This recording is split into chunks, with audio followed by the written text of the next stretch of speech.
Hello and welcome to a fresh episode of NC Exclusive here on the News Central. My name is Babatunde Koiki. Today on the show we have two esteemed guests with us. One of them is Yemi Edun, a London-based property consultant whose company Daniel Ford has been in business with that city for the past few years.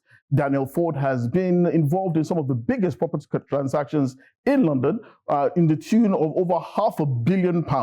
He's also a philanthropist who regularly gives back to his country, Nigeria. And also with us is Wahid Oshodi, a man who needs little or no introduction in Nigerian sporting circles. Wahid Oshodi has been in Nigerian sporting circles as the president of the Nigerian Table Tennis Federation. Before that, he was also the chairman of the Lagos State Sports Council, and recently he has been elevated to the very pinnacle of African table tennis, where he was unanimously elected as the president of the Africa Table Tennis Federation. Gentlemen, thank you so much for coming on NC Exclusive today. It's an absolute pleasure to have you. Thank you. Thank you. Thank you very much. Well, let me start with you, Yemi. You are quite the enigma.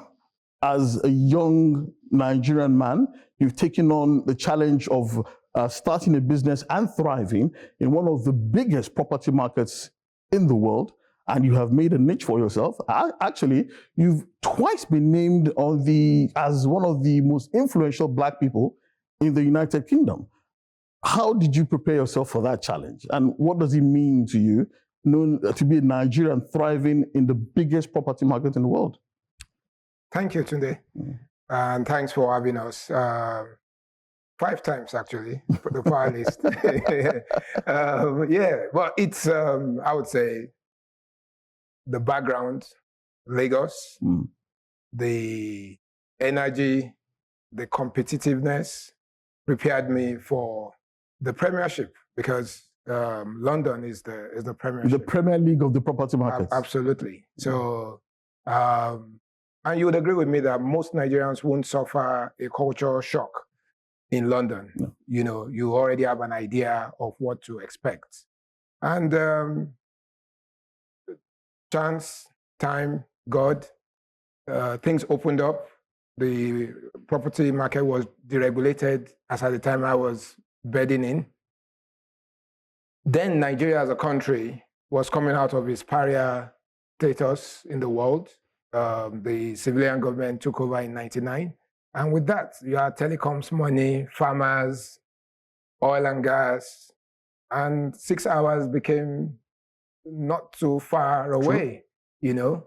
Nigerians historically have always had ties with Britain, educational, medical, sports. Cultural. You know, so we were the missing link, and Nigerians that lived in the UK and not necessarily were looking at owning a property there. Once they had their own, who could explain things, saw value in it. And I think a lot of families are better for it today. True. I totally agree with you, because from what you said, the Nigerian property market and the UK property market do bear some similarities in terms of high net worth individuals, or generally people always trying to look for new investment opportunities. And a lot of Nigerians with their cultural affinity with the UK, you basically were the bridge between both countries, if I may say so. Absolutely. Okay. Well, let me bring in Wahid Oshodi. Always a pleasure to see you. Because you have been in this, table tennis sphere for quite a while, almost a quarter of a century, actually. 24 years thereabouts. And it has been a long journey. And interestingly, a lot of people actually don't know, you started with Methodist High School here in Lagos, you trained as an engineer, also trained as a lawyer. Those are 2 very top positions. And now you are president of the Africa Table Tennis Federation. How would you describe that journey as well? Well, thank you very much, and it's good to be back here. I think the most, important thing, like Yemi says, is getting the chance. I mean, the chance to serve on the Lagos State Sports Council in 2000.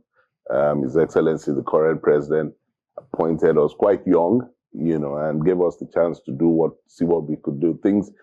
At that time, things were a bit of a decline in Lagos. We were working, from a lot of kids not getting their chances, not getting the opportunities. And we started working hard to create those opportunities. And I think over the years, we've been quite successful in not only in table tennis, across, various sports, but with great emphasis on table tennis. And then, I served as commissioner for sports in Lagos, which was, quite a big chance, because then we had the National Sports Festival.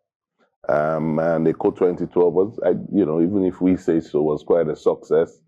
And from then on, things moved very quickly. And then, moving to the international sphere was also, helping our players from the grassroots. It wasn't enough to just get players out of the grassroots, but then what's the next step?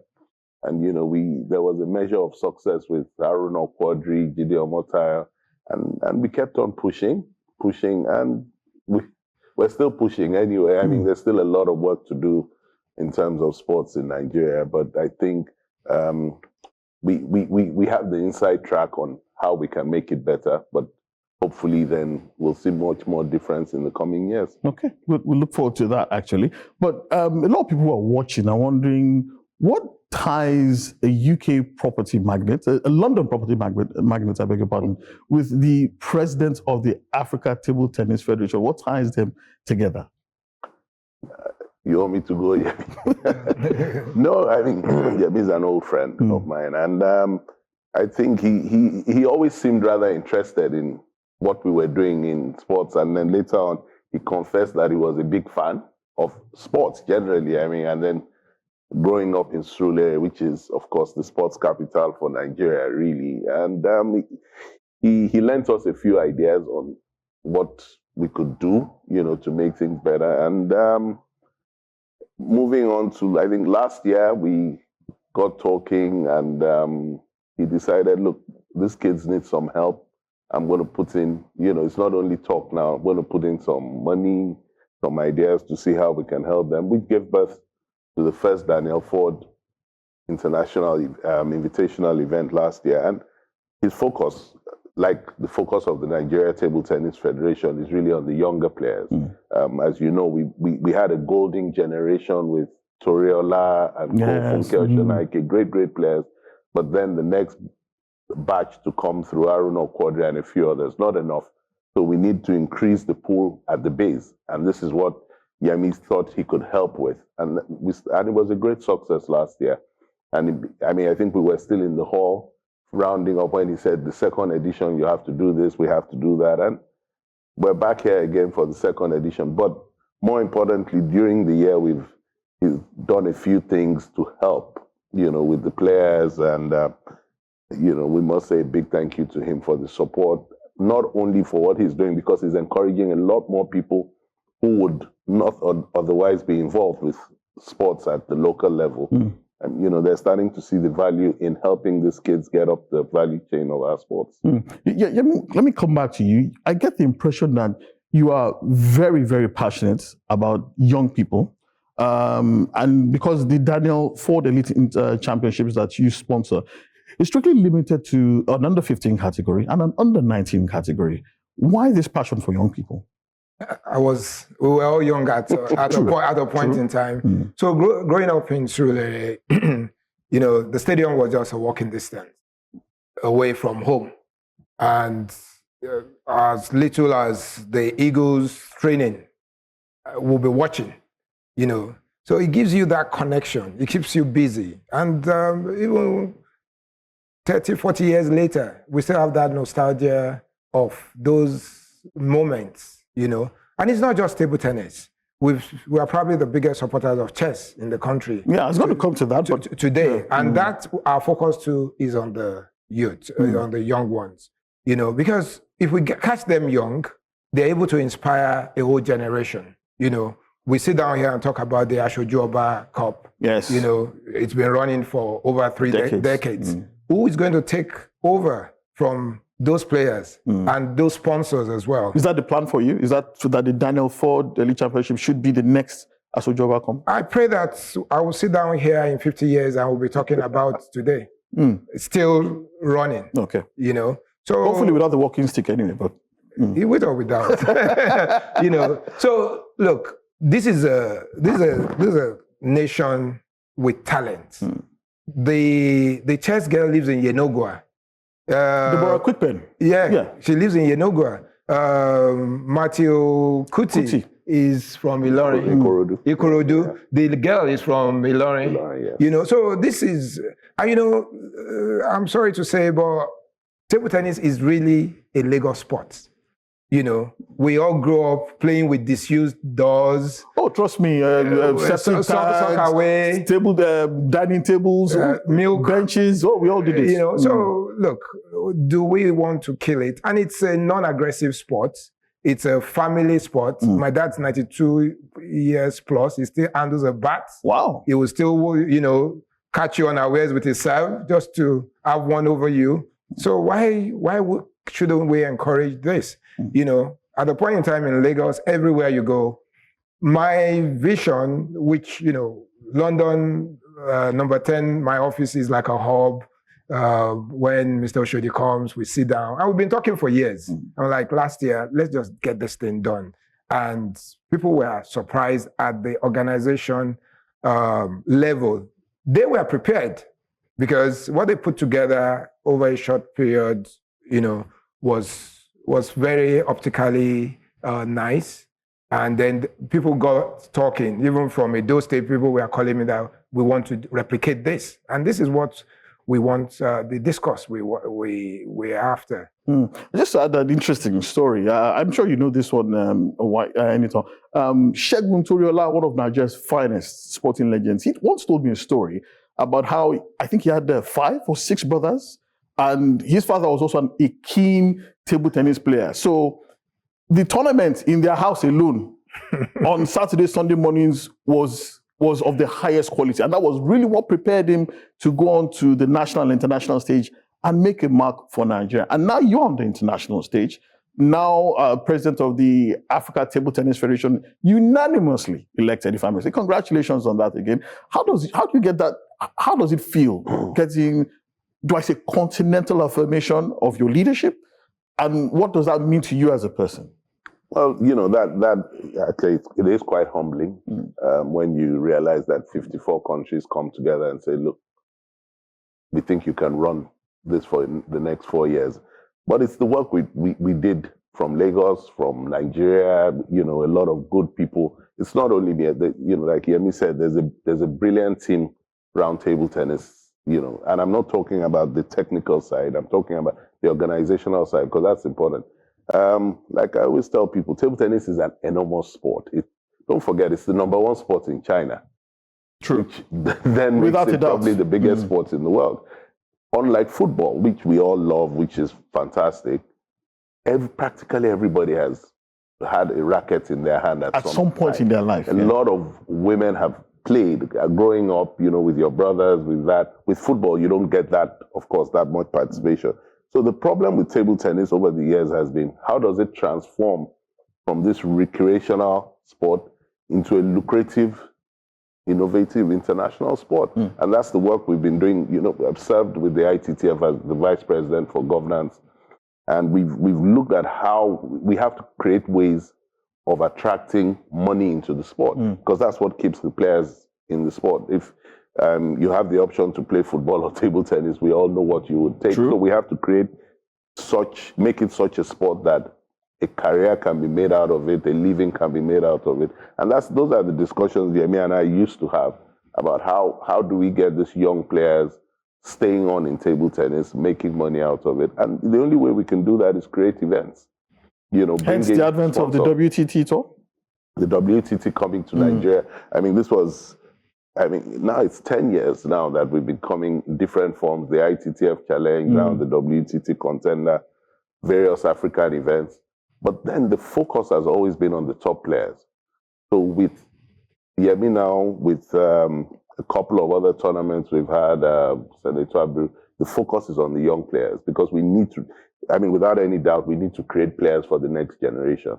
And when you think that in 1 year, what we've achieved with Yemi is that the winner of the last event, male, female, they played for the national team. True. As a matter of fact, Matthew Kuti is fast becoming a household name. Yeah, was at the Africa Games. All Africa Games. Was also African Championships as well. African Championships, playing with Haruna Quadri, playing. You know, I think the best thing about what we were doing was Omar Assar, who is probably one of Africa's greatest players, comes across and says, look, this kid, we're afraid of Nigeria if you have many of this now. And that is what Daniel Ford and other tournaments that we focus on the grassroots, we focus on the young players, not only in Lagos. I think we have 64 players for this tournament across about 15, 16 states. And that's really what we need. We need to get our base playing from the north to the south, to the east, to the west. We need them playing. The NTTF has a lot of work still to do because they really don't have the funding. But again, there's a new National Sports Commission in place. These are people who we forward thinking, progressive, share the same ideals. And we want them to look at other sports outside football. You know, football, as much as we're all crazy about football, it's going to pick you only one medal at the Olympics or at the Commonwealth Games. And we like medals in Nigeria. We're a country of winners. And so we need to look at these other sports. It's not only table tennis. Chess is there. Deborah is doing great things around the world. Because Daniel Ford has made certain things available to her to help her in this journey. And so things like what Yemi is doing is not just Daniel Ford. It's to attract the cream of society to see how they can help talented young Nigerians. Yemi, let me come back to you. You talked about table tennis being a Lagos sport. Some would disagree, of course, those who are not Lagosians, but I understand what you're talking about. At some point in time in Lagos, correct me if I'm wrong, there was almost no street that you went to in this city that you did not find at least one table tennis board. Now, I understand the passion for table tennis, but where did the passion for chess come into play? I would say chess is more the compelling story of the Deborah Quickpen. That chess is associated with intellectual prominence. And this 11-year-old girl lives in Yenogua. Who was she competing with for her to be the Nigerian female champion and fought in Africa? So when I heard the story and our restrictions, we just felt that, look, we need to give her the platform. And at that point in time, Tunde Onokoya had just made chess the talking point. Yes, quite popular with his Chess in Slums initiative. Absolutely. So we now pitched both of them together, and that gave it the traction, the sports needed. But do you admire what Tunde Onokoya is doing with Chess in Slums? Absolutely, absolutely. Look, any effort should be commended because he doesn't have to do it. Why, why should, You could be a banker, you could be whatever, just forget about the kids under the bridge. So every effort should be commended. And so I think something that you would see is consistent in what we do is youth, regardless of what area. Even in the UK, we support Central St. Martin University of Heart. We supported the undergraduate for 7 years, So we look at the youth because they are still in their formative stage, And what Eniton mentioned earlier is key. Most ball players are good at different ball games. So if you're good in table tennis, you'll probably be good in lawn tennis. True. You might be good in football. True. So you need to grab them early, And it's not just about money. Regular competition, the umpires, the admin, you need to keep them busy so you don't lose your best hands to other vocation. I agree with you because as a matter of fact, there is a player who plays with the under-18 national basketball team of Nigeria. He's also a member of the Nigerian under-18 national handball team of Nigeria. So you are quite right. When players are good in ball sports, they're usually good in multiple. And if you remember the story of the great Akim Olajuwon, oh yes, he was actually spotted playing handball. And converted to one of the greatest basketball players. I think it's that high-hand coordination. But let me come back to you, Eniton. Recently, you were quoted as saying that it is imperative that Nigeria gets the next crop of table tennis players as quickly as possible. That the top 20 players in the world right now, many of them are quite young, actually. Some of them actually below the age of 20. And you look at the likes of Germany and the other European countries, what they're doing in terms of developing the next generation. How quickly can Nigeria get that quantum leap to be as competitive as possible, to get maybe 4, 5, 6, 7 Matthew Kutis? How far away are we from that?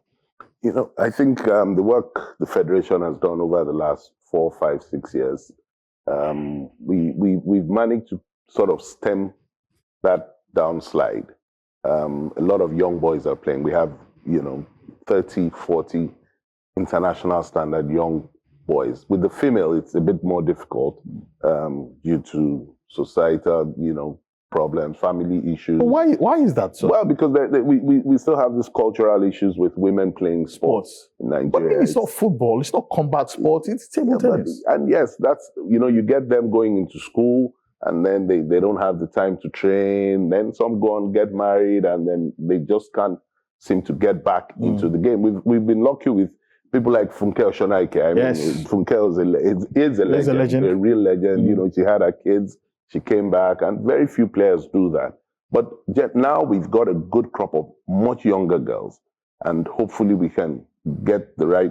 I think what you're talking about now is getting the coach. It is the coaching, and that requires funding to get the best coaches in the world. I think one of the things they've done to put themselves on track is naming Segun Toriola as the new national coach. That would go a long way because Segun is one of the most knowledgeable players in the world, But then you still need help. Segun has to travel and we need to get these players playing abroad, playing in tournaments regularly.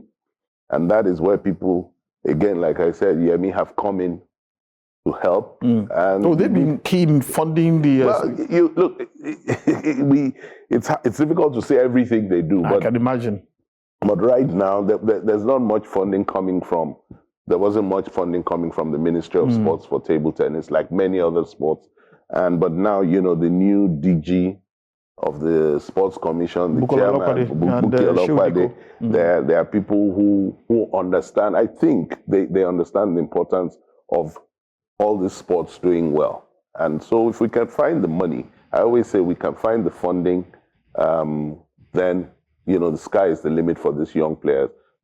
And that is the point I was making about Daniel Ford. Daniel Ford has a certain status in society. Their friends, their customers, their clients, rather. High net worth individuals who never get a chance to see these sports. But as guests of Daniel Ford, they come to the stadium last year. I remember our special guest of honor was Kanu Nwankwo. Yes, and I remember his comment to me was that this is not table tennis that he knows, because I think until then he thought he could play table tennis like many of the footballers do, but the level at which, the standards at which this game is, and you're right, we need young people now. Haruna Quadri, 36 years old, he's coming to the end of a great career. Jide Omotayo now in his late 20s, early 30s. The national team has changed over the last 1 year. Ofiongedem, a great legend of Nigerian table tennis. But what the Daniel Ford event, along with a few other events, have done is they've created an in-route for these younger players, for us to see them, assess them. And they're now in the national team. 5 players at the National African Championship under the age of 19 from Nigeria. It hasn't happened since, Funke, Bose, Kafo were kids. Now, that's what we're trying to replicate. You get them playing at that level at a younger age. The top players in the world now, average age will be 18, 19. So we have to be on that same track. Okay. Well, we've been speaking with Yemi Edun, a London-based property consultant, and of course, Wahid Oshodi, who is the president of the Africa Table Tennis Federation, here on NC Exclusive. We'll take a short break and we'll be right back. Africa needs its own storytellers, people who understand the continent because they're from it. People who know that news is more than just a conversation starter, it's our stories. Because these stories run deeper than headlines and segments. It's about digging deeper to get the facts and telling the human side of every single story, not just the echoes from foreign headlines and perspectives. It's time to take back our narratives and share them in our voices. The birth of Africa's New Age reporting, and this is where it begins, right here at News Central TV, with stories that put Africa first.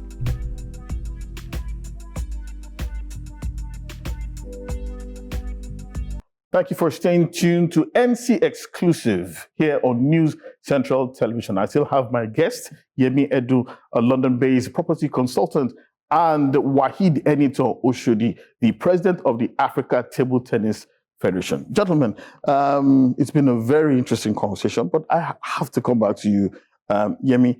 Like I said before, you're quite the enigma. A lot of people see you as, businessman, supporter of tennis. Philanthropist is another name that is also used to describe you as well. I think there was a time you donated as many as 200 wheelchairs to people who had issues with mobility. Where does this come from? This urge or need to give back to the society? I think we all have it in us. We are community trained, grown. And very few people have the privilege of being able to execute a vision they have. Like I said, we always talk about these things within us. And I don't want to grow old and regret that, I should have done this or that. And so this is a dream. I think this is anybody's dream to be able to be impactful. So the story about the wheelchairs, is something we've been doing for years.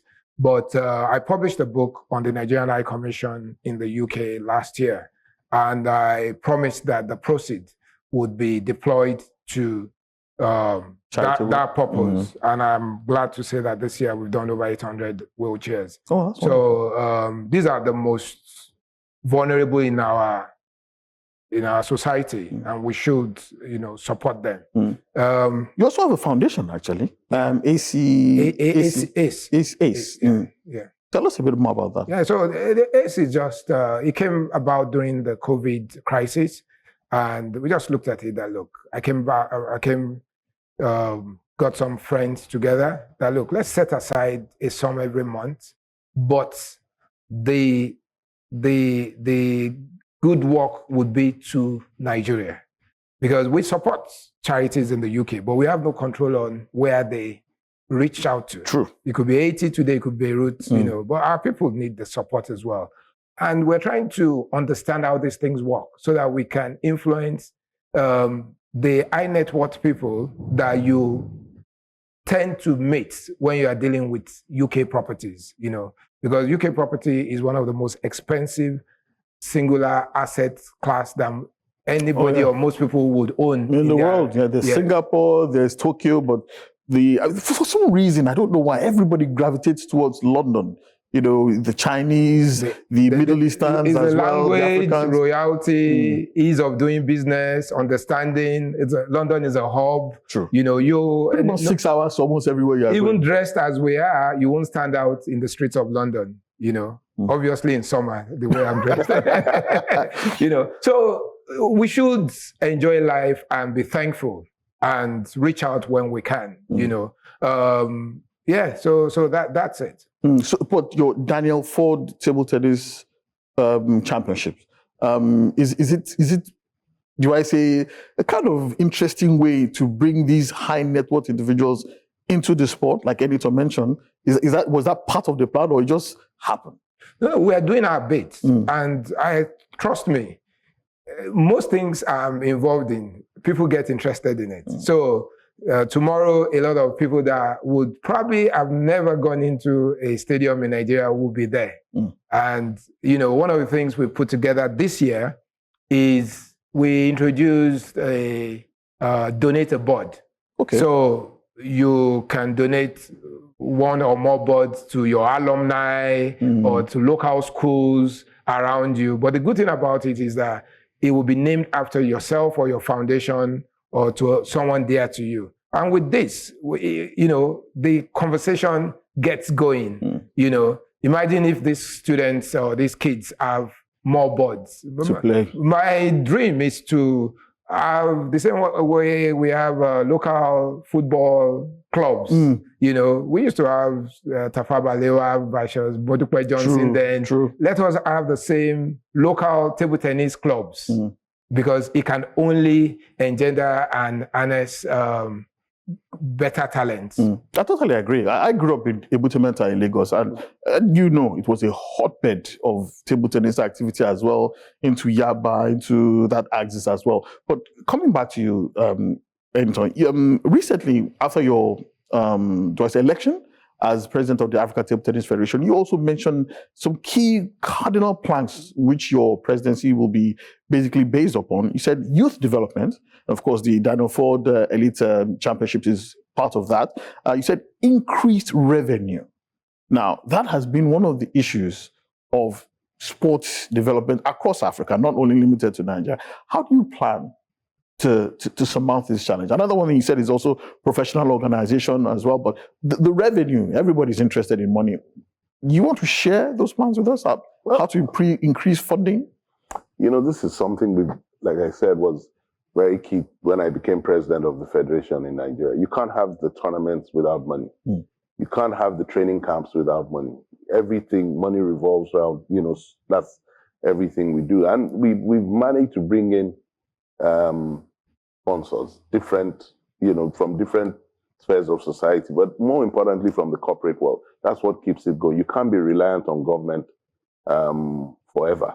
But if you put a good package together, then you can sell it to the private sector. And that's what we hope to do in Africa. Our events, our major events, like the African Youth Championships, we need to do much better in terms of packaging, as we say. Put it together well, please. The corporate world is attracted to things that will, of course, improve. Give them some returns, exactly. Yes, visibility. So we know we can do this. We've done it at different levels. Now for Africa, because now you're looking at places like South Africa, East Africa, Cairo, Central Africa as well. East Africa, Central, Cairo in the north, which is probably, that's the hotbed of table tennis in Africa. And so we need to do exactly what football has done over the last 30, 40 years. Sorry to cut you short, Edun. There is a rumor that goes around in sporting circles about how the budget of the Egyptian Table Tennis Federation is actually greater than that of the Nigerian Football Federation. Is it true? Well, in terms, when you say the budget of the federation, it's not all coming from the government, because there's a lot of private sector support for sports in Egypt. Egypt has probably one of the best sporting structures in the world in terms of club. True. And that's what Yemi was saying about, playing across streets, we don't have a serious club structure in Nigerian table tennis. Football, as we know, it's still grappling with that. We've been in talks with the NFF at different times, when Sheyi Pinnick, about each football club also having a table tennis club. Because in Egypt, you don't have football teams, you have sports teams. Yes, Al-Ali Sporting Club, Zamalek Sporting Club. They're all big sporting clubs, basketball, everything. And that's how it used to be here. Shooting Star Sports Club, for example. And then you had all those clubs, NEPA. Yes. They had all those things. And now we're not seeing that. And that's something that, of course, we know, these are tough economic times. But it's at times like this that we need to innovate now and see how we can get people on board. I'm quietly confident that we have the support. There's governmental support. A lot of support has come from Lagos State. Bielsa is doing his bit. Daniel Igali, who understands sports properly. And hopefully with the NSC, it's not important. I always say to people, the NSC is not the answer to everything. It's more the capacity of the people that will work in the NSC that will be the answer to everything. And like I said, it's a good start. Buki Olopade is, he's been around for a while. Shehu Diko has also been around. Now it's time to surround themselves with people who have, some good sports knowledge, marketing knowledge. It's not only technical knowledge now. We need to be attractive to the corporate world. There's still so many companies work in Nigeria who don't associate with sports. They associate with music. True. And fashion. And now it's the time Hollywood. to see, but again, I also say that the capacity of the people involved also helps with that. And hopefully we're on the right track now. And we will find money. It's a prediction. The increased revenue will come. We're working in the right circles. To my right here, these are people who understand big business, international business, and we've been seeing, we've been getting the right feedback as well. Okay, Yemi, table tennis has a major capacity to be all-inclusive and also spread faster than any other sport, probably in Nigeria. And this Daniel Ford Table Tennis Elite Championships is in Lagos for now. This is the second edition. In a matter of years, in due course, you will begin to get calls to bring it to the likes of Kano, Abuja, Port Harcourt. Are there plans to make it to move it around or to have other iterations in other parts of the country? Bear in mind that the competition is a national competition. I know. It's just when you're putting anything together, you want to make it accessible to your audience.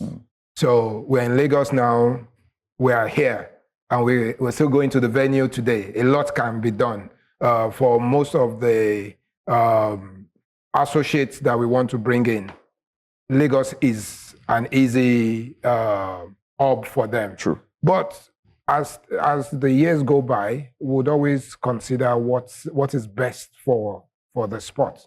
Is it possible that at some point in time we might see national, a more national spread in terms of Daniel Ford equipment, Daniel Ford sponsored equipment in different championships across the state? For example, there might be a board donated by one of your HNIs in maybe Kano, Kaduna, Sokoto. We are open, and there are conversations going on. There is a conversation with a business person in Ghana to replicate the same thing, and then the winners meet in Easter. Okay. So there are conversations going on. You mean the Nigerian winner, the Ghanaian winner, then they alternate where they play. It's something for the players to look forward to. It's something for the fans to look forward to as well.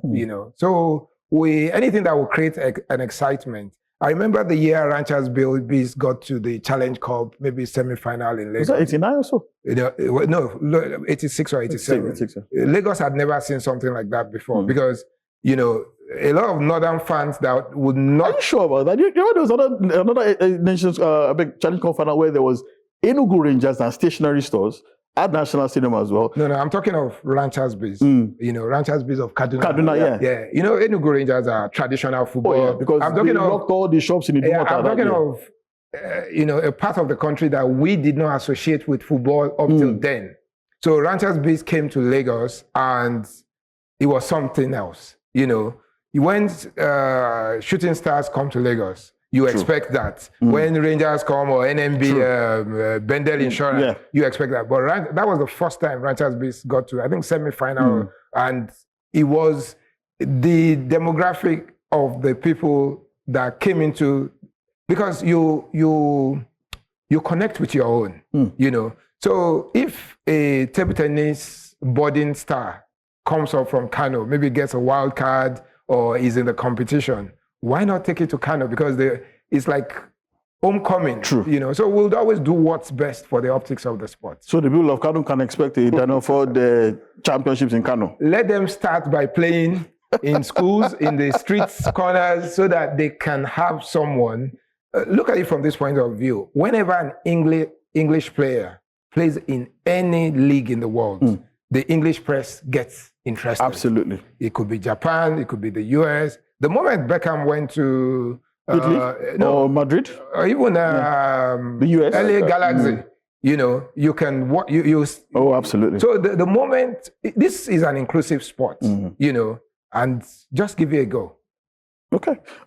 Anything. I know you are African Table Tennis Federation president, but you are still one of our own. I mean, you started here, you developed your career here, you developed table tennis in Nigeria, and we still have to ask, there are those who said, look, there have been Nigerians on the boards of major international organizations, FIFA, CAF, but it never really drilled down to proper development of the sports in Nigeria. What can Nigerians look forward to now that you are ATTF president? How can they expect that this will impact on table tennis in Nigeria?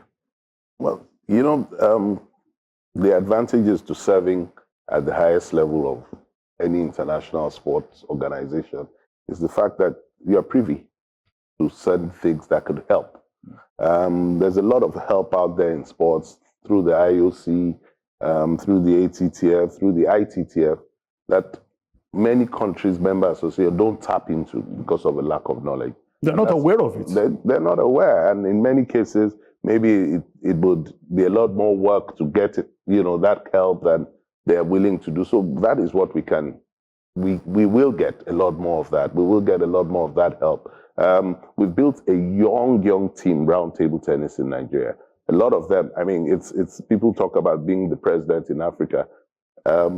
It's the ATTF is a Nigerian heavy organization. People working in media for us, people working in administration, all from Nigeria. I mean, there's a lot of information that doesn't fit back home. I think the head of the Table Tennis Tribunal, ITTF, the deputy chairman is a Nigerian. So we have people already in those positions. But now we have the opportunity to know where the grants are coming from, the funding we can help with funding. And those are the things that the advantages of being at the top of every sport. It's still a big shame to say that Nigeria has one continental president.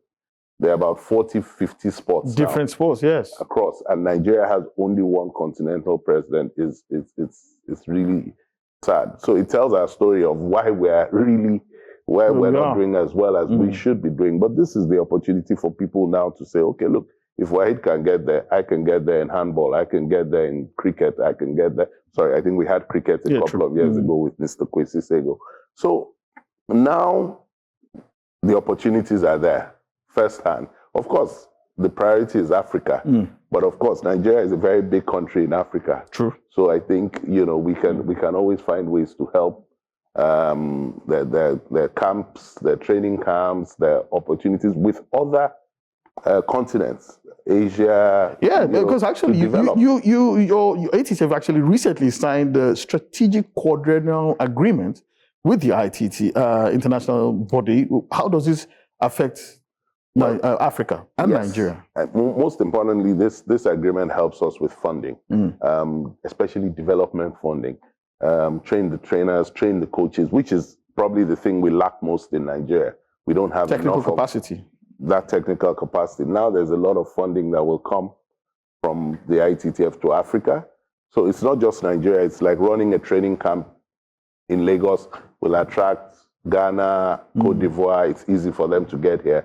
So now we're working not only on the funding, with their technical capacity. They have the capacity. So sorry to cut you short. I mean, you talk about technical capacity, and you also mentioned earlier on about how China being the #1 country in the world when it comes to table tennis. Will this involve some Chinese technical capacity, especially for Nigeria? I'm asking this because there are those who always continue to ask why Nigeria cannot have a table tennis technical development agreement with their Chinese counterparts. Of course, that is what this agreement with the ITTF will help with. Our channels, we have good relations actually with the Chinese Table Tennis Association. But of course, we also have to come to the table with some funding. The era of that, when we were younger, you had Chinese coaches coming to stay here and all that. Of course, now we can still come up with those agreements, but we also need funding. And it's not, the level of coaching, like I said, you have people like Toriola on your books now. That is top class coaching. We're looking to get, probably my advice to the NTTF is one of the former female players coming to the end of their career. You need them because their knowledge is good. But then when you talk about China, it's not only China. You have China, Japan. India now is becoming a major force. They are the major force in the Commonwealth, because they put a lot of funding, a lot of good coaching there.